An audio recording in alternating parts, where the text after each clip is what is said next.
हमारे चैनल में खुश आमदीद। तो चलिए शुरू करते हैं आज की कहानी। जहांगीर आफंदी का जनाजा इस सफ़ेद बंगले के लाउंज में रखा हुआ था। मिन्हल और फारिया बेगम का रो रो कर बुरा हाल था। जहांगीर आफंदी ही इस घर का वाहिद सहारा थे, इस घर के वाहिद कमाने वाले थे। वही अब इस दुनिया में नहीं रहे थे। फारिया बेगम तो अपने होशो हवास में नहीं थी, वो बार बार बेहोश हो जाती थी। मिन्हल गम से नढाल होने के बावजूद अपनी माँ को संभाल रही थी। वो जानती थी कि उसके बाप के मरने के बाद वो और उसकी माँ इस दुनिया में बिल्कुल तन्हा रह गए हैं। अब उनका कोई पुरसाने हाल नहीं है। वो दोनों जनाजे के सामने बैठी मुसलसल रोए जा रही थी। जहांगीर आफंदी के चले जाने से उनकी जिंदगी बिखर कर रह गई थी। मिन्हल को अब तक यकीन नहीं आ रहा था कि उसके बाबा उसे छोड़कर जा सकते हैं। उसे लग रहा था कि वो इस दुनिया में बिल्कुल ही तन्हा रह गई है। यतीम होने का मतलब क्या होता है उसे आज बखूबी समझ आ रहा था। आसपास मोहल्ले की औरतें बैठी हुई थीं। फारिया बेगम के भी चंद दूर के रिश्तेदार आए हुए थे। उसके अलावा वहां पर वो लोग थे जहां जहांगीर आफंदी काम करते थे। उसके अलावा जहांगीर आफंदी की तरफ से उनके जनाजे में शिरकत करने वाला कोई नहीं था। इसी असना में उस सफ़ेद बंगले के बाहर कई बेशकीमत गाड़ियां आकर रुकी थीं। फारिया बेगम और मिन्हल ने एक दूसरे को हैरानी से देखा था और फिर अगले ही लम्हे फारिया बेगम के चेहरे के तासुरात तन गए थे। वो समझ चुकी थी कि इन बेशकीमत गाड़ियों में कौन आया है। उनका दिल धक से रह गया था। इसका मतलब था कि उन लोगों को जहांगीर आफंदी की मौत की खबर पहुंच गई थी। फारिया बेगम को बिल्कुल भी उम्मीद नहीं थी कि उनकी मौत का सुनकर वो लोग आ जाएंगे। वो तो समझ रही थी कि वो लोग इस कदर पत्थर दिल हैं कि जहांगीर की मौत भी उनके आसाब पर कोई असर नहीं डालेगी। मगर ये उनकी खाम ख्याली थी। चंद ही घंटों में वो लोग उनके घर पहुंच गए थे। उन लोगों को यह खबर फारिया बेगम ने ही पहुंचाई थी। वो इस कदर कठोर दिल नहीं थी कि उनके बेटे की मौत की खबर उनसे छुपाती। कुछ देर बाद कुछ लोग अंदर आए और बेयकीनी से जहांगीर आफंदी के जनाजे को देख रहे थे और फिर चेहरे से सख्त और पत्थर दिल नजर आने वाली वो बूढ़ी औरत जहांगीर आफंदी के जनाजे से लिपट कर रोने लगी थी। उनके बराबर में खड़े सफ़ेद रंग के काटन के कमीज शलवार में मलबूस बुजुर्ग की आंखों में भी आंसू थे। यहां तक कि उनकी सफ़ेद दाढ़ी आंसुओं से तर हो गई थी। मिन्हल ने कभी उन लोगों को नहीं देखा था। वो नहीं जानती थी कि ये कौन लोग हैं। वो अपना रोना भूलकर हैरत से उन लोगों को देख रही थी कि वो लोग क्यों उसके बाप की मौत पर इस तरह से रो रहे हैं, जैसे कोई उनका अपना उन्हें छोड़कर गया हो। उन दोनों के पीछे कुछ मर्द और औरतें भी खड़ी हुई थीं, जिनकी आंखों में भी आंसू थे। और फिर वो बुजुर्ग औरत मिन्हल की जानिब बढ़ी थी। ये जहांगीर की बेटी है ना? उन्होंने कांपते लहजे में पूछा था। मिन्हल ने इस बात में सर हिला दिया। उन्होंने बेख्तियार ही मिन्हल को अपने सीने से लगा लिया था। मिन्हल अब भी कुछ नहीं समझी थी। आप लोग कौन हैं? आखिरकार मिन्हल की जबान से निकला था। सफ़ेद दुपट्टे के हाले में मुकीद उस बुजुर्ग औरत के चेहरे पर छाया गम सख्ती में बदल गया था। उन्होंने धीरे से मिन्हल को खुद से अलग किया और एक कटीली नज़र सर झुकाए रोती हुई फारिया बेगम पर डाली थी। तुम हमारा खून हो, हमारी पोती हो, हमारे बेटे जहांगीर की औलाद हो। उनकी करख्त आवाज़ लाउंज में गूंजी थी। मिन्हल का पूरा वजूद जलजले की जद में आ गया था। वो बेयकीनी से कभी अपने सामने खड़ी बुजुर्ग औरत को देख रही थी तो कभी फारिया बेगम को देख रही थी। उसे समझ नहीं आ रहा था कि ये सब उसके साथ क्या हो रहा है। उसके बाबा ने तो उसे बताया था कि उनके ख़ानदान में कोई नहीं है, वो बिल्कुल अकेले हैं। फिर ये कौन है जो कह रही हैं कि जहांगीर उनके बेटे थे? नहीं, ये नहीं हो सकता। बाबा ने मुझे खुद बताया था कि उनका इस दुनिया में कोई नहीं है, वो बिल्कुल अकेले हैं। मिन्हल उनसे 2 कदम पीछे हटी थी और बेयकीनी के आलम में बोली थी।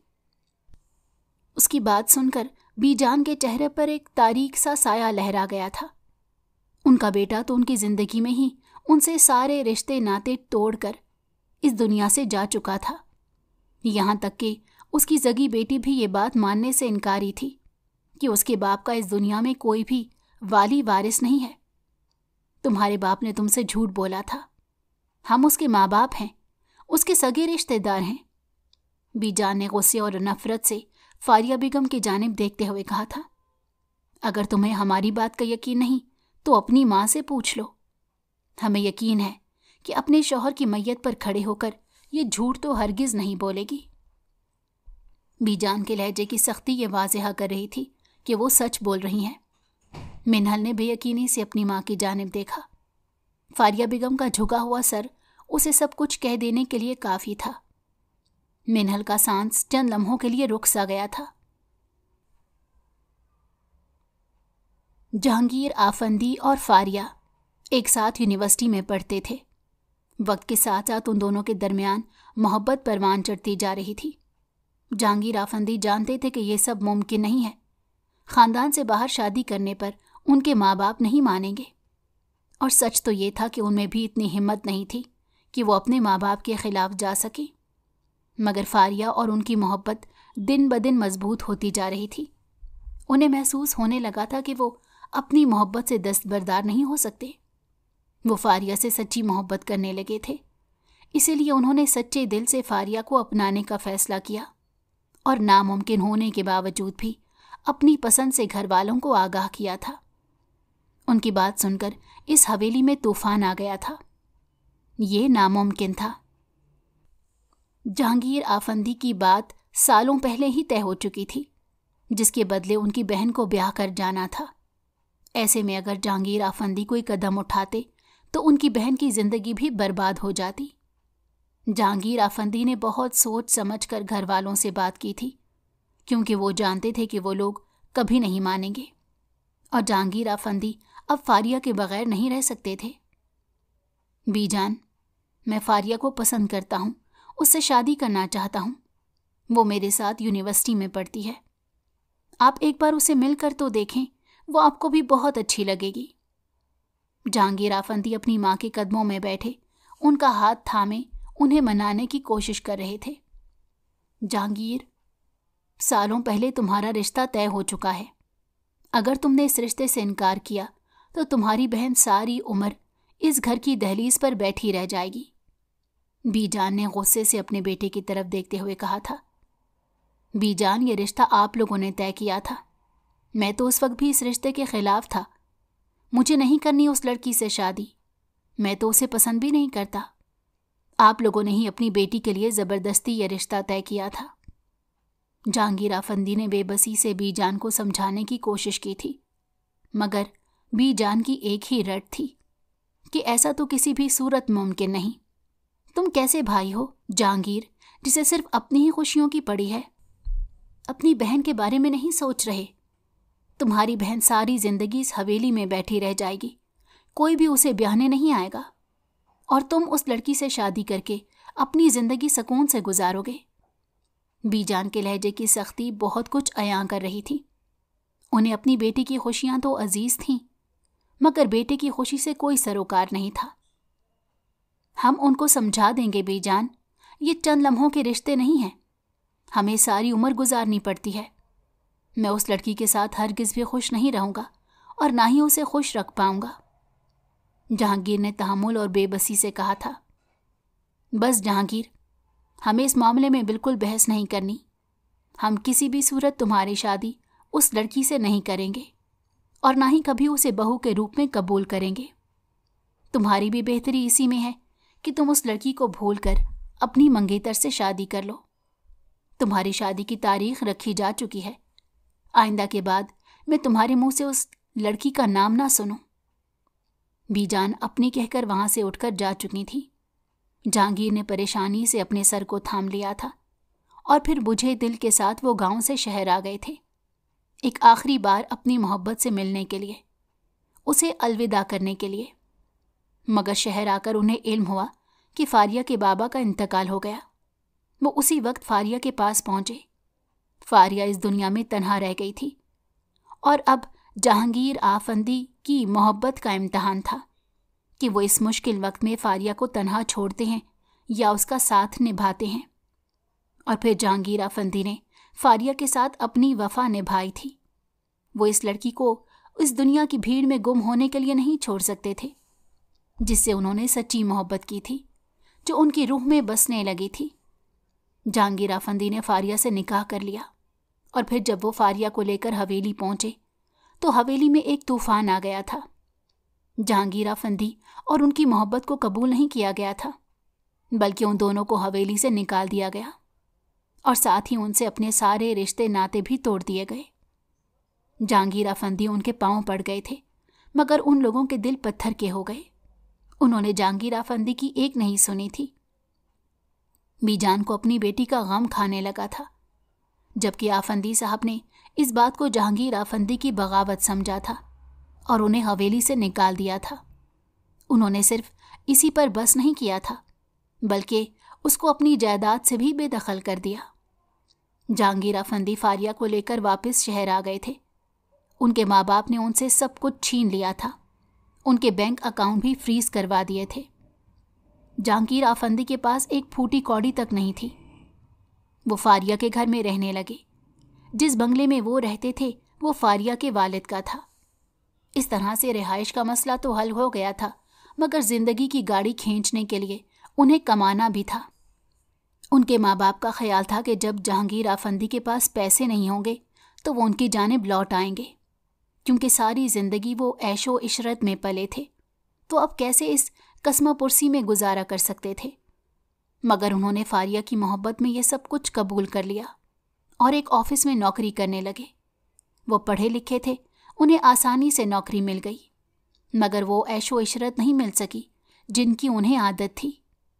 उन्होंने कई बार हवेली पैगाम भिजवाया था कि वो वापस आना चाहते हैं, मगर हर बार एक ही जवाब आया था कि अगर वो अकेले वापस आना चाहते हैं तो इस हवेली के दरवाजे उनके लिए खुले हैं, वरना वो जहाँ चाहें वहाँ रहें। हवेली वालों की जिद थी कि वो फारिया को छोड़कर वापस आएंगे तो वो लोग इन्हें कबूल कर लेंगे, मगर जहांगीर अफंदी ऐसा हरगिज़ नहीं कर सकते थे। इस बुज़दिली का सबूत नहीं दे सकते थे।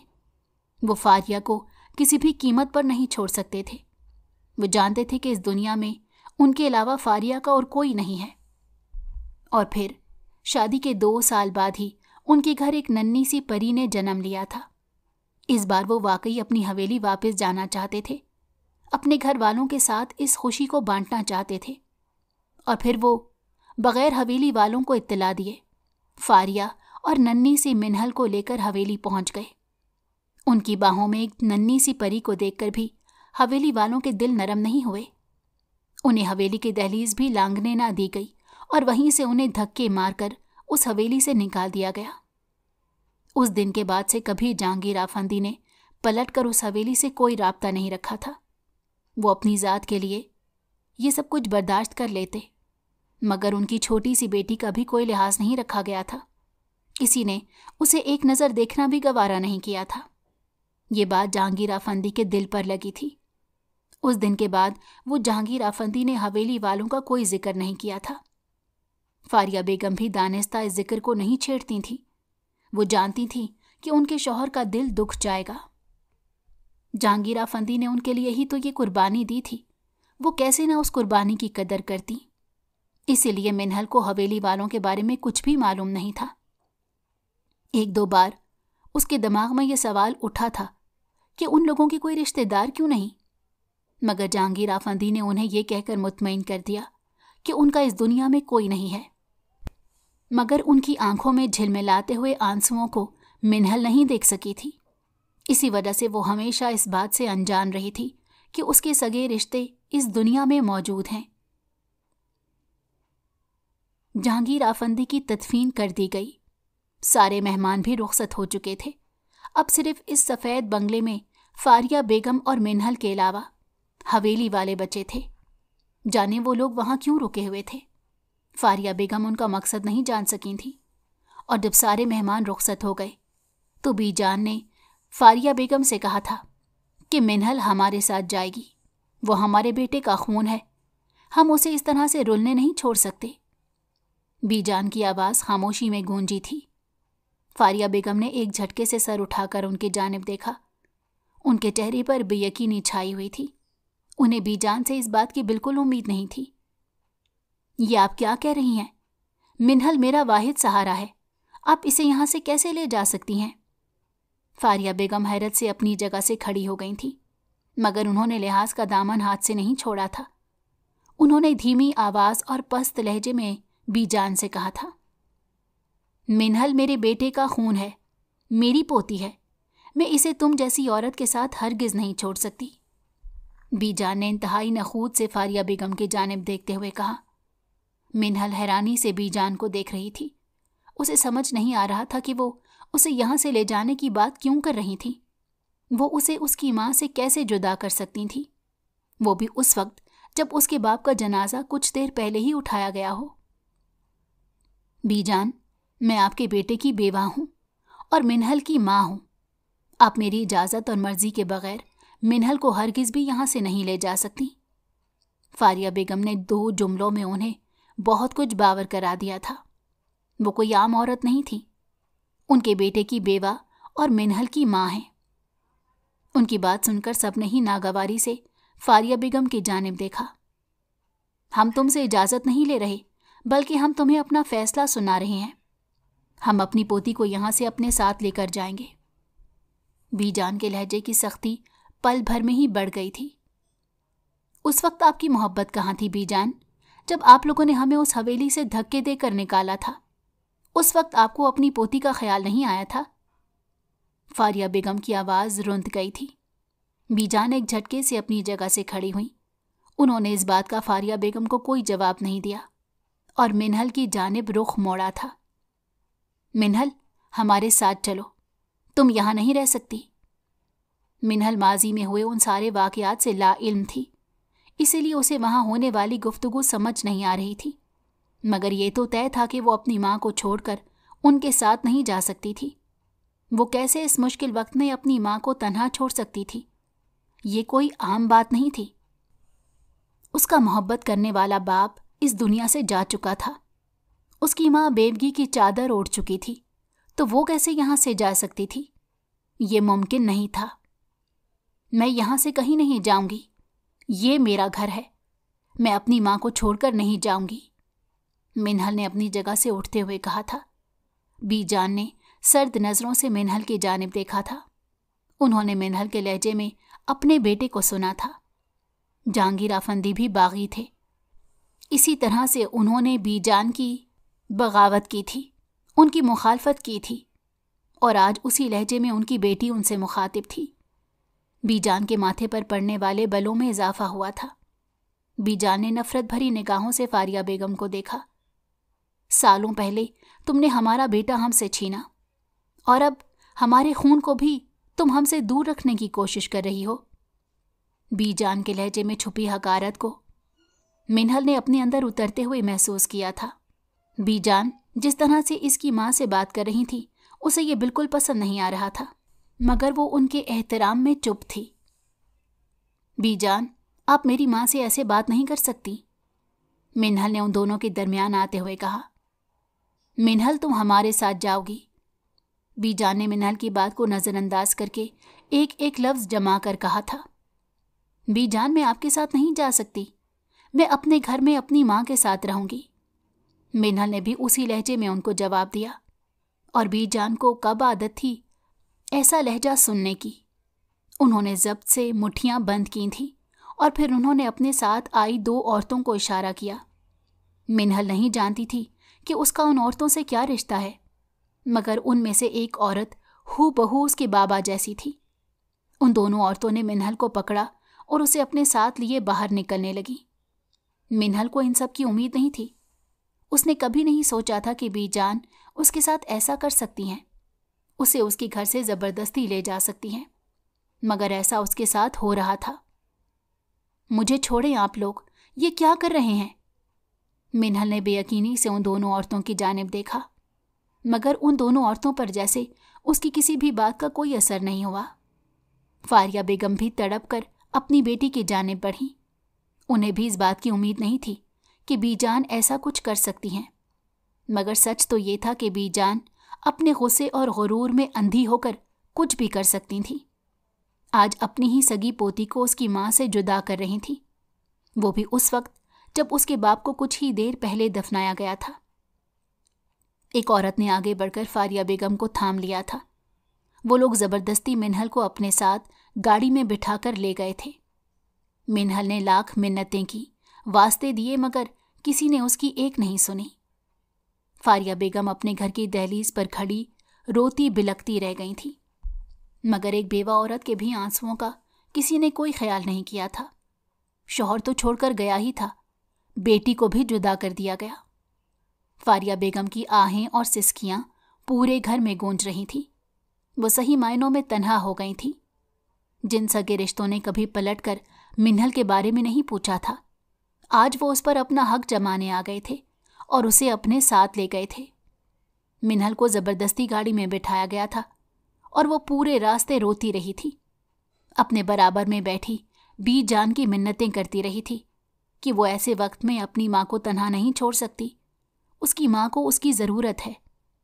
मगर बीजान को शायद फारिया बेगम से इंतकाम लेने पर तुली हुई थी। वो फारिया बेगम को तन्हा करना चाहती थी, बिल्कुल उसी तरह जिस तरह से जहांगीर आफंदी उनसे दूर हुए थे। मगर फ़र्क इतना था कि बीजान ने खुद अपने बेटे को दूर किया था और अब फारिया बेगम से उनकी बेटी को दूर कर दिया गया था। अपनी दानिस्त में वो फारिया बेगम से बदला लेने में कामयाब हो गई थी। उनके चेहरे पर एक आसूदा सी मुस्कुराहट थी। जहांगीर आफंदी ने कभी अपनी बेटी की आंखों में एक आंसू नहीं आने दिया था और आज उनकी ही मां की वजह से उनकी बेटी हिचकियों से रो रही थी। कुछ देर पहले उसके बाबा उससे जुदा हुए थे और अब उसे उसकी मां से भी दूर कर दिया गया था। फारिया बेगम उस वक्त को कोस रही थी जब उन्होंने जहांगीर आफंदी के इंतकाल की खबर हवेली भिजवाई थी। ये बात उन्हें अच्छे से समझ आ गई थी कि क्यों जहांगीर आफंदी ने उस दिन के बाद से हवेली से और वहाँ के मकीनों से कोई राब्ता नहीं रखा था। उन लोगों के सीनों में दिल नहीं पत्थर था जो किसी की तकलीफ पर नहीं तड़पता था। यहाँ तक कि अपनी ही पोती को अपनी जिद की भेंट चढ़ा दिया था। मिन्हल को नहीं याद उन लोगों ने कितना फासला तय किया, मगर जितना भी फासला तय किया हुआ था उसने तड़पते हुए तय किया था। कुछ देर बाद सारी गाड़ियां एक हवेली के सामने जा रुकी। मिन्हल ने नजरें उठाकर उस हवेली को देखा जो रात में किसी हीरे की मानिंद जगमगा रही थी। अगर कोई और वक्त होता तो वो यहाँ आकर खुश होती। अपनों से मिलकर उसे एहसास होता कि जहांगीर आफंदी के जाने के बाद वो इस दुनिया में तन्हा नहीं है। मगर वो इन लोगों की जिद और इंतकाम की भेंट चढ़ी थी, तो वो खुश कैसे हो सकती थी। वो गाड़ी से उतरी तो उसने डुबडुबाई आंखों से सामने का मंजर देखा। वो जिस घर में रहती थी वो घर उसकी हवेली के सामने कुछ नहीं था, मगर वो घर उसे पूरी दुनिया से ज़्यादा अजीज था, क्योंकि उस घर में उसकी माँ थी और उसके बाप की यादें थीं। मिन्हल अंदर नहीं जाना चाहती थी, मगर उसे ज़बरदस्ती हवेली में ले जाया गया और उसे ज़बरदस्ती ले जाने वाली कोई और नहीं बल्कि उसकी सगी पुप्पी और चच्ची थी। बीजान, मैं यहाँ नहीं रहूँगी, वहाँ मेरी माँ अकेली हैं, वो मेरे बगैर कैसे रहेंगी। मिन्हल अंदर आते ही बीजान की तरफ बढ़ी थी। उसने बीजान के सामने हाथ जोड़ दिए थे। उसका सभी चेहरा रो रो कर सुर्ख हो गया था। बीजान ने नागवारी से मिन्हल की तरफ देखा। ये लड़की उनकी सोच से ज़्यादा ज़िद्दी साबित हो रही थी। अगर तुम इस हवेली में नहीं रहना चाहती तो तुम्हें हम ज़बरदस्ती इस हवेली में रोकेंगे। अब ये तुम पर है। ये कहकर बीजान वहाँ से चली गई और अपनी ख़ास मुलाजमा को इशारा भी कर गई। उनके ख़ास मुलाजमा उनके कहे बगैर ही उनकी हर बात जान लेती थी। वो मिन्हल का हाथ पकड़कर ज़बरदस्ती उसे एक कमरे में ले आई थी। मिन्हल ने लाख कहा कि वो यहाँ नहीं रहना चाहती, मगर उसकी किसी ने नहीं सुनी। हवेली के सारे मुलाजमों को इत्तला कर दी गई थी कि मिन्हल इस हवेली से एक कदम भी निकाल नहीं सकती। मिन्हल इस हवेली में कैद होकर रह गई थी। उसके पास यहाँ से निकलने का कोई रास्ता नहीं था। मिन्हल को यहाँ आए 2 हफ्ते हो गए थे। वो शहर में रहने वाली पढ़ी लिखी लड़की हवेली के रस्म रिवाज से वाकिफ नहीं थी। उसने बीजान को प्यार से समझाने की कोशिश की, उनके आगे हाथ जोड़े, चीखी चिल्लाई, मगर उन पर कोई असर नहीं हुआ। वो अपनी जिद पर कायम थी कि मिन्हल यहाँ से नहीं जा सकती। उसकी माँ की वजह से उनका बेटा सारी जिंदगी उनसे दूर रहा था और अब मिन्हल भी फारिया बेगम से दूर रहेगी। एक दिन बीजान ने मिन्हल को अपने पास बुलाया था। उस वक्त सभी लोग वहां मौजूद थे, मगर मिन्हल नहीं जानती थी कि एक और शख्स भी इस हवेली का हिस्सा है जो इस वक्त वहां मौजूद नहीं था। मिन्हल वहां आई तो बीजान ने उसे अपने पास बिठा लिया। मिन्हल, हम तुम्हारी शादी करना चाहते हैं। पहले तो हमने तुम्हारे लिए असद को सोचा था, मगर तैमूर की ख्वाहिश है कि उसकी शादी तुमसे की जाए। मिन्हल ने बेसाख्ता ही घबराकर असद की तरफ देखा था। वो जब से यहाँ आई थी उसे असद की नज़रें बिल्कुल अच्छी नहीं लगती थी, मगर वो किसी से कुछ कहती नहीं थी। वो यही सोचती थी कि उसे एक दिन यहाँ से चले ही जाना है। असद मिन्हल की पुप्पो का बेटा था और एक आवारा और बिगड़ा हुआ लड़का था। ये जहांगीर आफंदी की वही बहन थी जिनकी शादी उनके बदले में हुई थी, मगर जहांगीर आफंदी ने फारिया बेगम से शादी करने की वजह से उनकी शादी वहाँ नहीं हो सकी और आफंदी साहब ने अपने भतीजे से अपनी बेटी की शादी कर दी थी। उनका भतीजा यतीम था। इस तरह वो लोग उनके ही घर में रहने लगे। जब बीजान ने अपनी बेटी से कहा कि वो मिन्हल की शादी असद से करना चाहती हैं तो उन्होंने साफ इनकार कर दिया। वो अपने बेटे की ज़िंदगी में इस लड़की को हरगिज़ बर्दाश्त नहीं कर सकती थी, जिसके बाप की वजह से उनकी बरसों की मंगनी टूटी थी। इसी वजह से उन्होंने बीजान को मशवरा दिया था कि वो मिन्हल की शादी अपने किसी मुलाजिम से कर दें। इस तरह से वो सारी ज़िंदगी फारिया बेगम को तड़पा सकेंगी। बीजान को भी मिन्हल से मोहब्बत नहीं थी।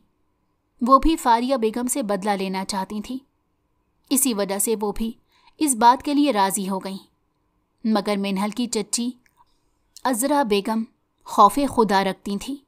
वो ये सब कुछ अपनी आंखों के सामने होते नहीं देख सकती थी। उन्होंने तैमूर को सारी बात बताई थी। तैमूर भी उसी शहर में रहता था जहां जहांगीर आफंदी रहते थे।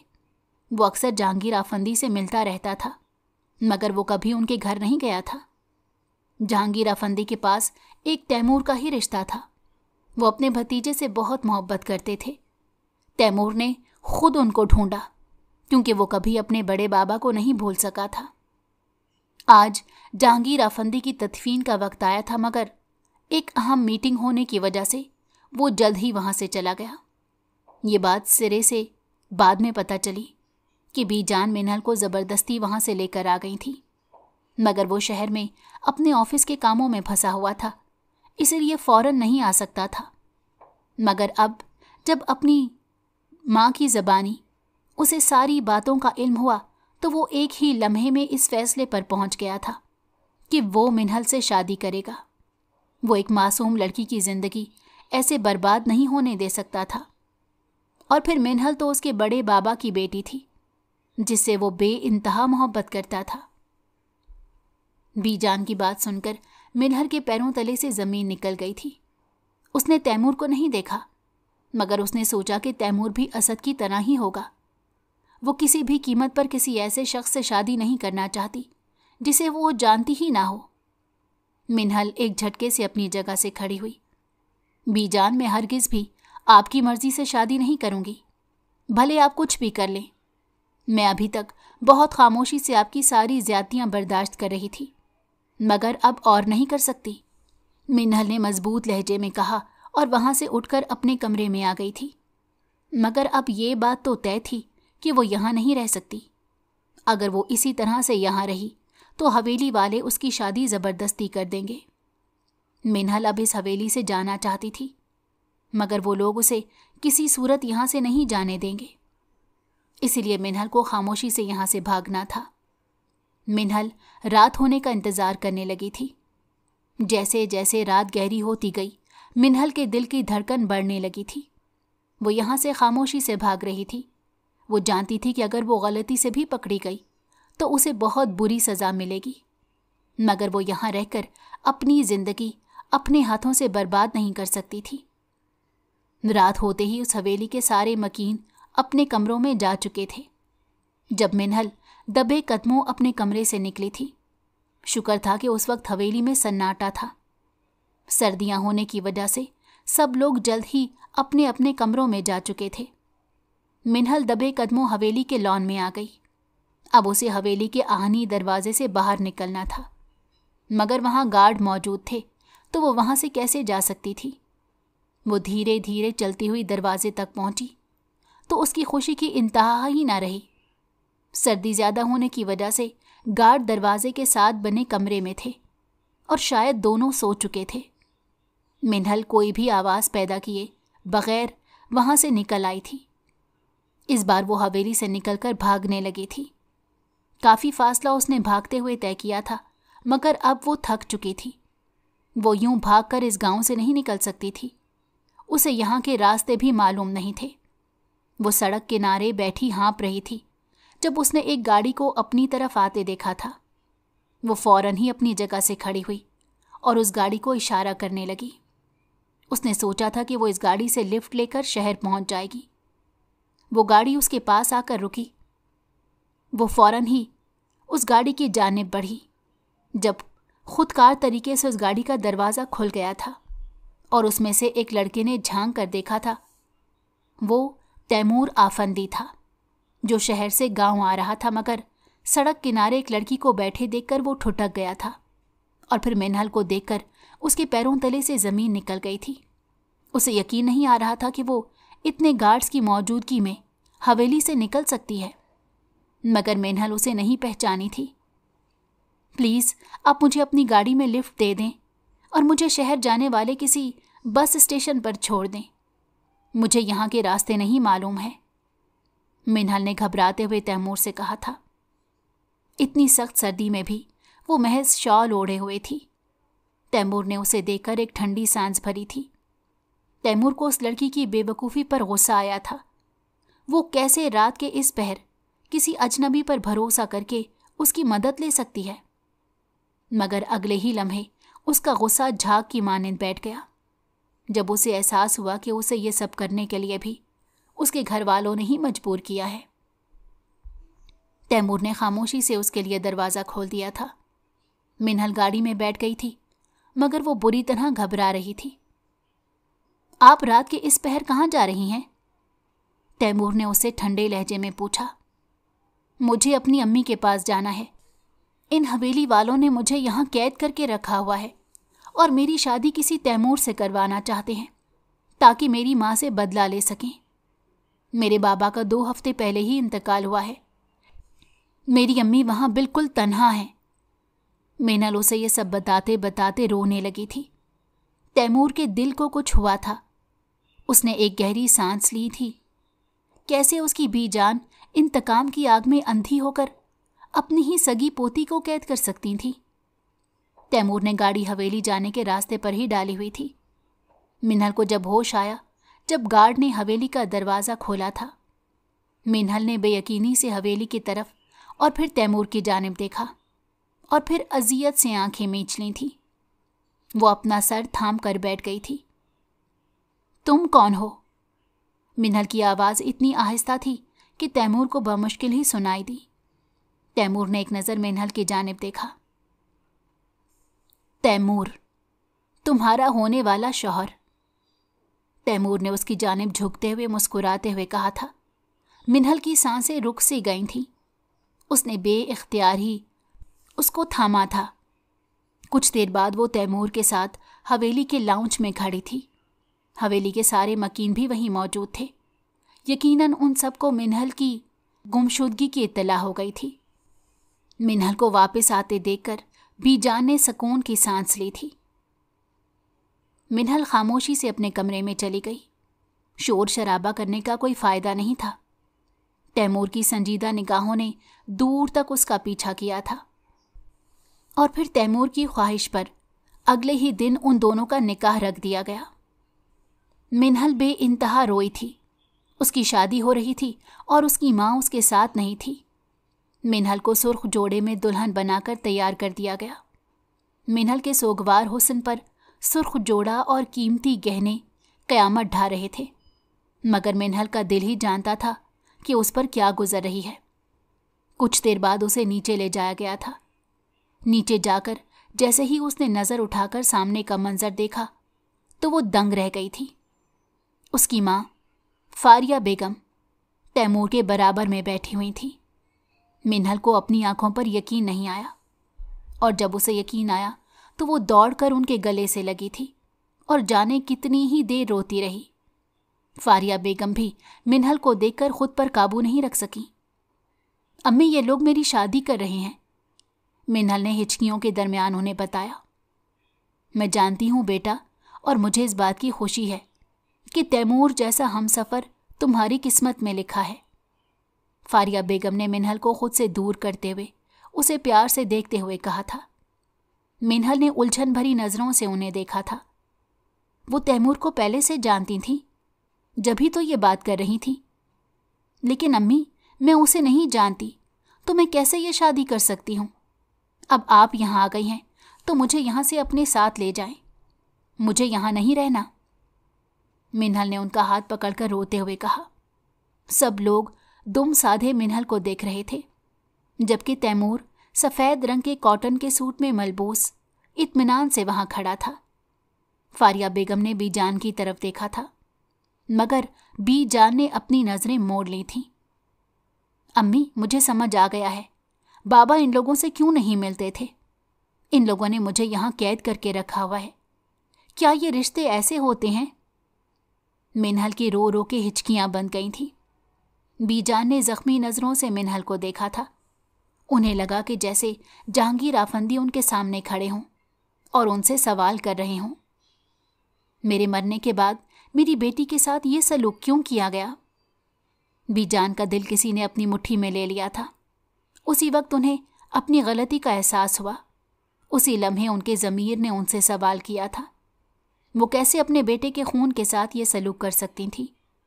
और फिर वो अपने ज़मीर की अदालत में शर्मिंदा सी खड़ी थी। अपनी गलती का एहसास होते ही वो आगे बढ़ी थी और मिन्हल के हाथ पकड़कर रोने लगी थी। मिन्हल ने हैरत से उन्हें देखा और फिर बीजान ने मिन्हल के सामने हाथ जोड़ दिए। मुझे माफ़ कर दो मेरी बच्ची, मैं इंतकाम की आग में इस कदर अंधी हो गई कि मुझे एहसास ही नहीं हो सका कि कब मैं अपने ही सगे खून के साथ ज्यादती कर रही हूँ। बीजान रो रही थी। वो पछतावे की आग में जल कर रो रही थी। वो सलूक जो उन्होंने अपने सगे बेटे के साथ किया था, वो सलूक जो उन्होंने अपनी पोती के साथ किया था, वो उस पर शर्मिंदा थी। और फिर बीजान ने फारिया बेगम से भी माफ़ी मांगी थी।